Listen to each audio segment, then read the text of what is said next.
umugore abonye ko ibiri bumukoreho ko yishe umugabo nyuma nawe yikata umutsi w'akaboko. Amakuru mabagezweho ibatsinda y'umugore wa Rindaya twagiranye n'Ikihebe ateraguye umugabo ibyuma abonye ko biri bumukoreho nawe yikata umutsi w'ukuboko neza nka kumwe tubibona muri filime. Ibi ngibi nibyo yafiragaho yari yambaye uwo mugore. Ibikorwa nk'ibi bikomeje kuvurwa mu Rwanda hirya no hino, ni nyuma y'aho RIB itangarije ko kwishyura indaya ari icyaha gihanwa n'amategeko. Yabitangaje ivuga ko umuntu atagurwa. Abagabo bamwe na bamwe b'abakiriya b'indaya bahise babyumviraho bahita babihindura urwitwazo. Kuva icyo gihe bahise bahindura imikorere yabo, aho bagendaga bakagura umuntu bakamwishyura, batangira kujya bagenda bagasambanya abantu, barangiza ntibabishyure bitwaje ko ngo bari kwirinda gukora icyaha. Ku buribwe bukomeye cyane n'agahinda no gukora umwuga badakunze, aba bagore baba bahuye nabyo bahita batekereza uburyo biyambuye ubusa bakemera bagakora umurimo ugayitse kugira ngo abana babo barye cyangwa se nabo babone ikibatunga, maze ibyo babitekerezaho abagabo bakirimo babigaragura imbere bakahita bababaga.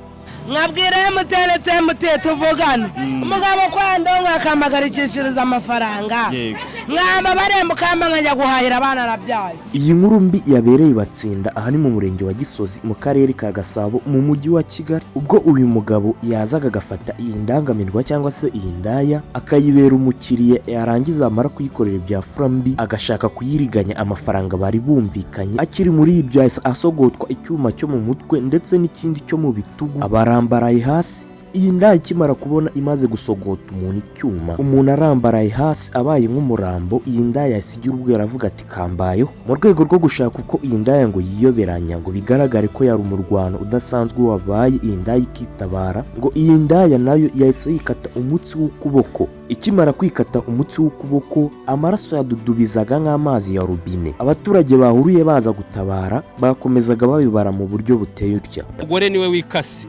kugira ngo yice dosiye nyine avuge ko nawe yagize nawe yamukase yamutemye. Abaturage bakibibona bahise bihutira gutabara, nibwo bahise bazana igitambaro bamuzirika ku kuboko bafunga amaraso areka gukomeza atonyanga hasi. Nako si ugutonyanga ahubwo ni ukwitudubiza hasi. Batabara umugore atari yashira mu mwuka.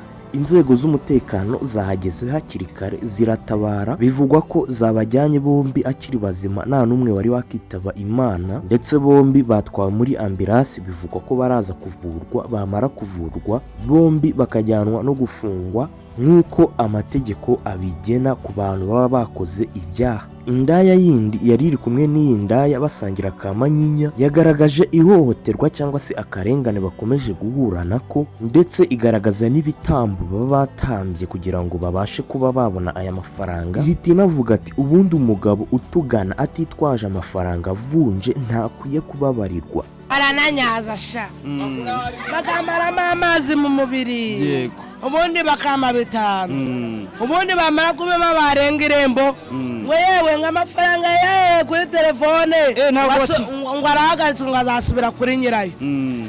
Iki ni ikibazo indaya zakomeje guhura nacyo zigataka zikabura uzitabara, ndetse kandi si n'indaya gusa kuko iki ni ikibazo cyagiye kiba no ku bacuruzi benshi batandukanye, ndetse byanabaviriyemo guhomba. Dore uko bikorwa, umuntu araza akakwishyura amafaranga kuri phone akayakoherereza ukayabona, akimara kurenga ku irembo akahita ahamagara kuri MTN akavuga ati nyobeje amafaranga, ndabasabye kuri MTN mumagarikire uyu muntu. Ako kanya MTN ikahita yahagarika, bikahita bituma ayo mafaranga uwo muntu ayisubiza. Ngo bityo rero byagiye biba cyane kuri izi ndaya, ndetse si n'indaya gusa ahubwo ni n'abandi bantu benshi batandukanye, bikabaviramo kugenda bahomba gake gake. Kuri iyi nkuru turimo tuvuga kuri izi ndaya ngo zo byazibayeho inshuro nyinshi cyane, ndetse zaragiye ngo zirababara cyane, zishyiraho imyanzuro ziravuga ati utugana agomba kuza yitwaje amafaranga mu ntoki ndetse avunje. Nubwo zakomezaga zigaragaza akarengane kazo, ntabwo uyu mwuga wemewe mu Rwanda, ndetse kandi RIB iheruka gutangaza ko ufashe amafaranga akishyura umuntu ngo aguze indaya, uwo muntu iyo afashwe ahanwa n'amategeko, arafungwa kandi akurikiranwaho ibyaha byinshi bitandukanye byatuma tumuhezamo igihe kirekire cyane. Bityo rero tubagiriye inama mwirinde gukora ibyaha, muhindure kuko umuntu sagurwa. Ndetse kandi abaturage bari baraho bose bakomezaga batanga ibitekerezo bavuga ati bave mu buraya bajye gukora.